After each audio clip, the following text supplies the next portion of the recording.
मित्रों, जय माता की नमस्कार। संजय बोल रहा हूँ। आशा करता हूँ कि आप सभी कुशल मंगल होंगे। लाल किताब ग्रामर की सीरीज़ में ये मेरी अगली वीडियो है और जिसका विषय है जन्मदिन और जन्म वक्त का ग्रह।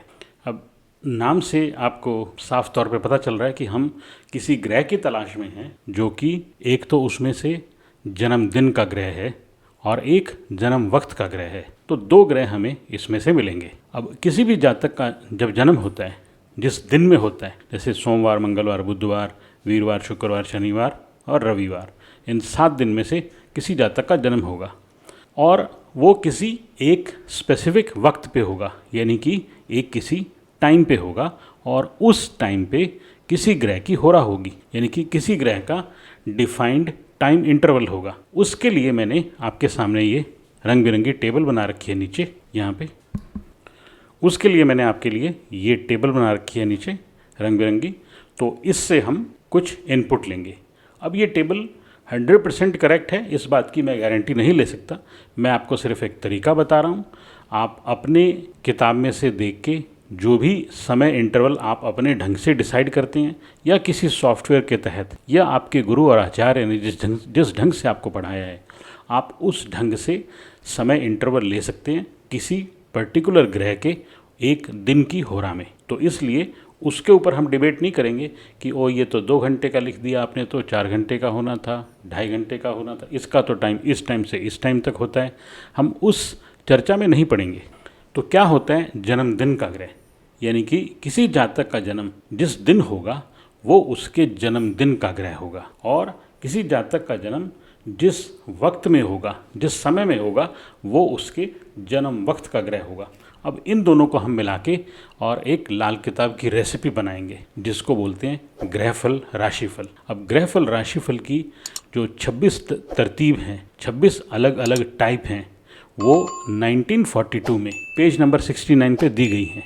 उनमें से पहली जो 10 हालात हैं वो हॉरोस्कोप को लेके बनाई गई हैं, और जो बाकी की 16 हालात हैं वो सामुद्रिक को लेके बनाई गई हैं। तो ये जो हम डिस्कस कर रहे हैं जन्मदिन और जन्म वक्त का ग्रह, ये उन 26 हालात में से जो आखिरी की 10वीं हालात है या 10वीं टाइप है, उसमें इसका वर्णन है। यानी कि वहाँ इसको डिफाइन किया गया एज ए फार्मूला, लेकिन उसकी फिर डिटेल 1942 में, 1940 में या 1952 में पंडित जी ने उसको अलग अलग ढंग से अलग अलग उदाहरण लेके बताया गया, लेकिन फार्मूला सेम है। तो आइए बात करते हैं जन्मदिन और जन्म वक्त के ग्रह के ऊपर। अंग्रेजी समय सारणी है 24 घंटे की, उसमें हमारा जो दिन है रात के 12 बजे बदल जाता है, लेकिन लाल किताब के हिसाब से जो हमारा नया दिन शुरू होता है वो सूर्योदय से शुरू होता है। और यही आपने वैदिक में देखा होगा कि जब सूर्योदय होता है तो सूर्य पहले भाव से अपनी शुरुआत करता है, यानी कि पहले घर से, राशि कोई भी हो।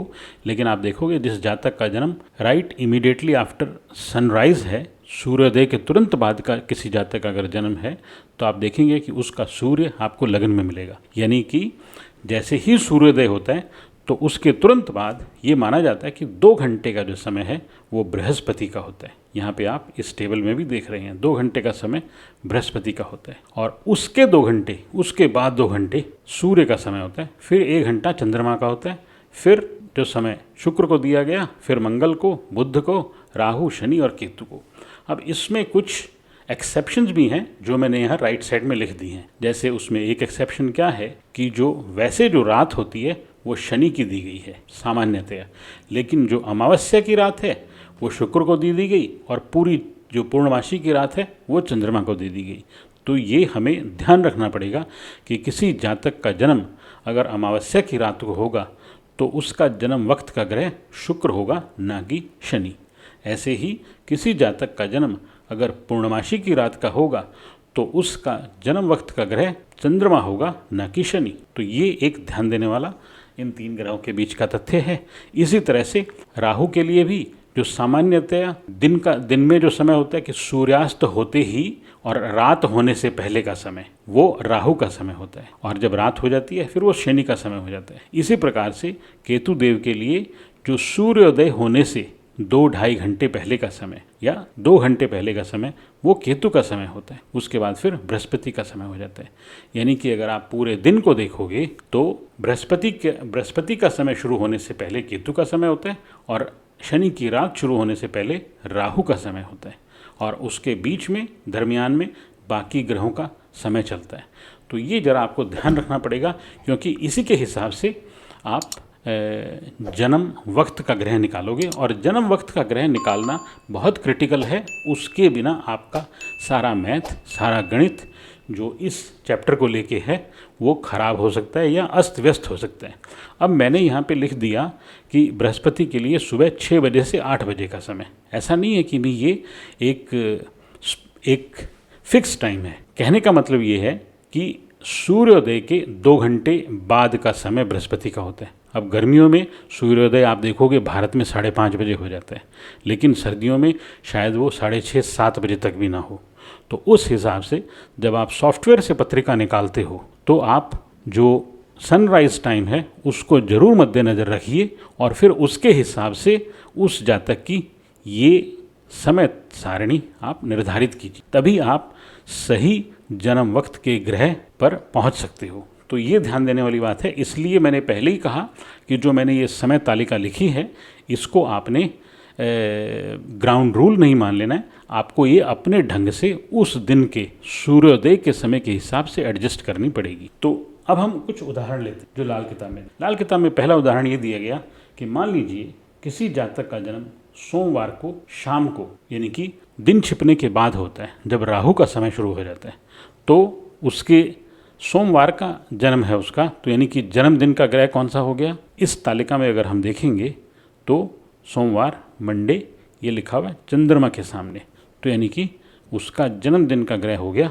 चंद्र। अब अगर उस जातक का समय सूर्योदय के, सूर्यास्त के बाद और रात होने से पहले का हुआ, यानी कि राहु काल में हुआ, राहु के समय में हुआ, तो हम जन्म वक्त का ग्रह उसका मान लीजिएंगे राहु। अब हमारे पास ये 2 ग्रह आ गए। अब इसका हमें क्या करना है, ये सबसे बड़ा सूत्र है जन्म वक्त और जन्म दिन के ग्रह को निकालने का, जिसको कि लाल किताब में उपाय के लिए प्रयोग किया जाता है। अब कैसे प्रयोग करेंगे, आइए बात। अब देखते हैं इसको लगाना कैसे है। कि लाल किताब में लिखा हुआ है ग्रहफल और राशिफल के सिद्धांत के हिसाब से जो जन्म वक्त का ग्रह होता है वो ग्रहफल का होता है और जो जन्मदिन का ग्रह होता है वो राशिफल का होता है। और राशिफल और ग्रहफल आप अच्छी तरह समझते हैं। अगर नहीं समझते तो मेरी 36 साल की जो वीडियो है उसको आप देखेंगे, उसमें मैंने बखूबी बड़ी अच्छी तरह से समझाया हुआ है कि जो ग्रहफल का ग्रह होता है उसका उपाय नहीं हो सकता, जो राशिफल का ग्रह होता है वो उपाय के काबिल होता है, ऐसा लाल किताब कहती है। तो इसमें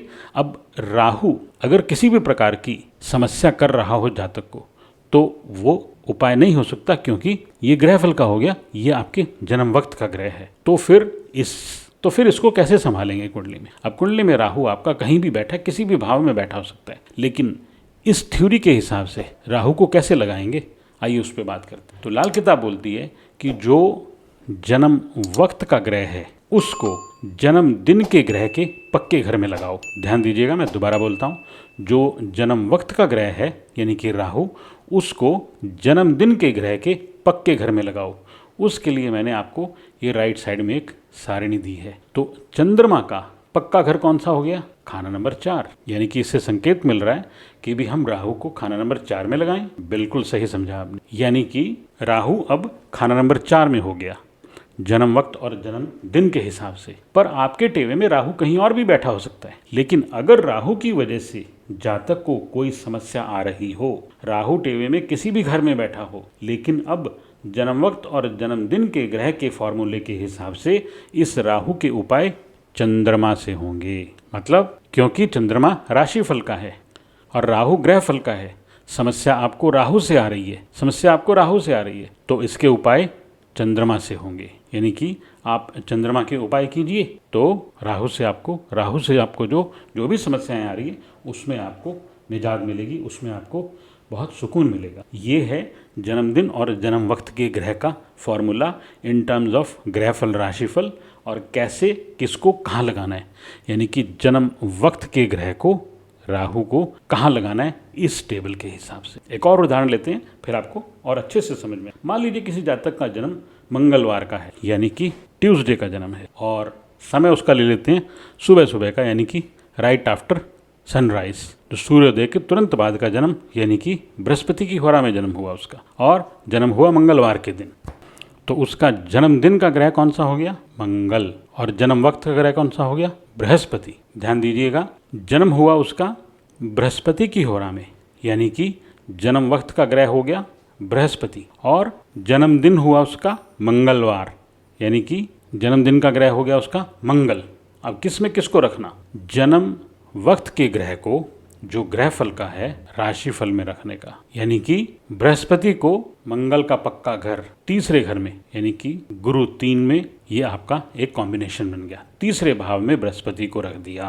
अब तीसरे भाव में बृहस्पति कैसा होता है? अच्छा नहीं होता, वो इंसान को बीमारियां देता है। लेकिन ग्रहफल राशिफल के रूल के हिसाब से क्या है? बृहस्पति के उपाय नहीं हो सकते, तो फिर उपाय कैसे करें? राशिफल को लेके यानी कि मंगल को लेके उपाय करेंगे। अब आपने लाल किताब में देखा होगा, जहाँ भी आपने बृहस्पति 3 को पढ़ा है, तो आप उसमें ध्यान दीजिएगा कि बृहस्पति के सारे उपाय बुध को लेके होते हैं। तीसरे घर के बृहस्पति की मैं बात कर रहा हूँ, लेकिन इसमें आपको एक स्पेशल प्रिविलेज मिल गई है, या यूँ कह लीजिए जन्मदिन और जन्म वक्त के रूल के हिसाब से आपको एक डिस्काउंट मिल गया कि आप इस बृहस्पति के उपाय अब मंगल को लेके भी कर सकते हैं। तो ये है जन्मदिन और जन्म वक्त के ग्रह का आपको स्पेशल डिस्काउंट। अब इसमें हम एक और बात कर सकते हैं कि ऐसी स्थिति भी आ सकती है कि जन्म वक्त और जन्म समय का ग्रह, जन्मदिन और जन्म वक्त का ग्रह दोनों सेम हो। कैसे? कि जातक का मंगलवार का जन्म है लेकिन मंगल के समय का ही जन्म हो जाए, 1 बजे से 3 बजे के बीच का, तो इस स्थिति में जन्म वक्त और जन्मदिन दोनों का ग्रह सेम हो गया। तो लाल किताब कहती है कि अगर किसी जातक का जन्म वक्त और जन्मदिन का ग्रह सेम हो जाए तो वो हमेशा हमेशा अच्छे फल ही देगा, वो जातक को कभी बुरे फल नहीं देगा। और ऐसा भी कहा गया है कि ऐसा ग्रह कभी धोखे का ग्रह भी नहीं बनता, यानी कि उस जातक को कभी धोखा भी नहीं देता। और लाल किताब तो यहाँ तक क्लेम करती है, और ऐसा पंडित जी ने लाल किताब में लिखा है कि जिस जातक का जन्म वक्त और जन्मदिन का ग्रह सेम हो, तो कहते हैं कि उस वक्त में, जिस वक्त में जातक पैदा हुआ है, उसको मृत्यु भी हाथ नहीं लगा सकती, बशर्ते कि वो ग्रह उसके टेवे में कायम होना चाहिए, वो ग्रह उसके टेवे में कायम होना चाहिए, ये शर्त लगा दी गई है। तो ये तो हो गई जन्म वक्त और जन्म दिन का ग्रह सेम हो तब। अब जब ये एक ही ग्रह है मित्रों, जब राशिफल और ग्रहफल का दोनों का हो जाए, तो हम उसे राशिफल का मान के उसके उपाय कर सकते हैं। यानी कि इसमें मंगल को तीसरे भाव में लगा के हम उपाय कर सकते हैं, मंगल 3 के, जो भी लाल किताब में रूल्स के हिसाब से मंगल 3 के उपाय दिए गए हैं। अब एक और स्थिति हम सोच सकते हैं कि ऐसे जातकों का क्या होता होगा जिनका जन्मदिन और जन्म वक्त के ग्रह दोनों आपस में मित्र हों, तो उनका जीवन बहुत सुगम हो जाता है, बहुत सरल हो जाता है। क्योंकि जब हम जन्म वक्त के ग्रह को जन्मदिन के ग्रह के पक्के घर, इस टेबल के हिसाब से, और वो अपने मित्र के पक्के घर में बैठेगा, तो वो हमेशा अच्छे फल ही देगा। लेकिन अगर जन्मदिन और जन्म वक्त का ग्रह आपस में शत्रु हों, तो ऐसा सामान्यतः देखा गया है कि ऐसे जातकों के जीवन में संघर्ष ज़्यादा रहता है। क्यों? क्योंकि लाल किताब में ये भी लिखा है कि जो जन्म वक्त का ग्रह होता है उसको उस जातक की किस्मत का ग्रह भी गिनते हैं, और जो जन्मदिन का ग्रह होता है उसको उस जातक की किस्मत के ग्रह को जगाने वाले ग्रह के पक्के घर के रूप में देखते हैं। अब ये थोड़ा ज़्यादा हो गया कि जो जन्मदिन का ग्रह है, जो जन्म वक्त का ग्रह है, वो आपकी किस्मत का ग्रह भी है। लाल किताब में ये भी कहा गया है जन्म वक्त के ग्रह के बारे में कि वो जातक की किस्मत का ग्रह होता है। यानी कि जन्म वक्त का ग्रह क्या हो गया? किस्मत का ग्रह। और जन्मदिन का ग्रह क्या हो गया? किस्मत के ग्रह को जगाने वाले ग्रह का पक्का घर। यानी कि ये जो किस्मत का ग्रह है, जो जन्म वक्त का ग्रह है, इसको जो ग्रह जगाएगा, यानी कि जो जन्मदिन का ग्रह है, उसका पक्का घर। क्योंकि इसको जगाने वाला कौन है? जन्मदिन का ग्रह, और जन्मदिन के ग्रह का पक्का घर। तो ये जन्मदिन और जन्म वक्त के ग्रह को ऐसे पंडित जी ने किस्मत के ग्रह के साथ जोड़ा। और इसकी हम बात करेंगे अगली वीडियो में, जिसमें कि मैं आपको सही ढंग से किस्मत का ग्रह समझाऊंगा, हर ग्रह की किस्मत का ग्रह निकालने का तरीका बताया जाएगा। अब ये शब्द आप ध्यान से सुनिएगा, हर ग्रह की किस्मत का ग्रह हो सकता है, क्योंकि लाल किताब में ये शब्द लिखा है 1940 में कि बृहस्पति की किस्मत का ग्रह सबसे उम्दा होता है।